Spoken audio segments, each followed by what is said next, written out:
Hey everyone, let's dive into a fascinating story about a battle brewing in Washington state. It's a tale of utility rates, consumer rights, and a fight for affordability. Washington Attorney General Nick Brown is standing up against proposed rate hikes by Puget Sound Energy, PSE.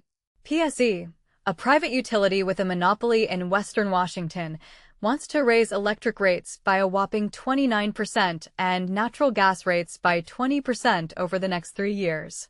That's a massive increase, and Brown is not having it. Personally, I think it's important to question these rate hikes. Why are they necessary? Well, Brown's office argues that PSE's proposed increases are excessive and unreasonable. They believe PSE should only raise prices when it's absolutely necessary and reasonable, and they don't think the situation meets those criteria.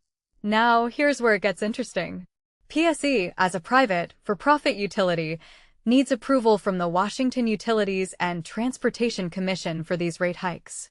And that's where Brown's office steps in with a different plan. They propose that PSE could save customers hundreds of millions of dollars by lowering profit margins and shifting certain costs to shareholders.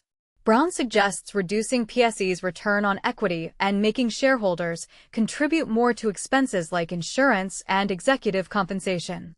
It's a bold move, and it could potentially save customers a significant amount of money. If we take a step back and think about it, this proposal raises a deeper question about the role of utilities and their responsibilities to consumers. Should utilities prioritize profits over keeping rates affordable?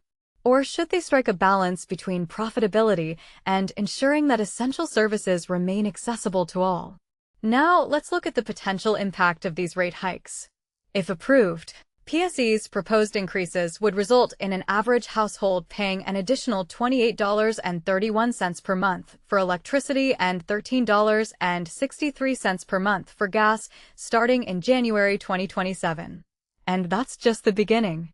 Rate increases are expected in 2028 and 2029 as well, which means by 2029, the average customer's electric bill would have increased by a staggering $606.96 per year, and their gas bill by $263.52 per year compared to current rates. That's a significant financial burden for households. In my opinion, this story highlights the importance of having regulatory bodies like the Washington Utilities and Transportation Commission to keep utilities in check. It's a delicate balance between allowing utilities to operate as profitable businesses while also ensuring that consumers aren't burdened with excessive rate hikes. So, as this proposal is under review, let's keep an eye on how this battle unfolds.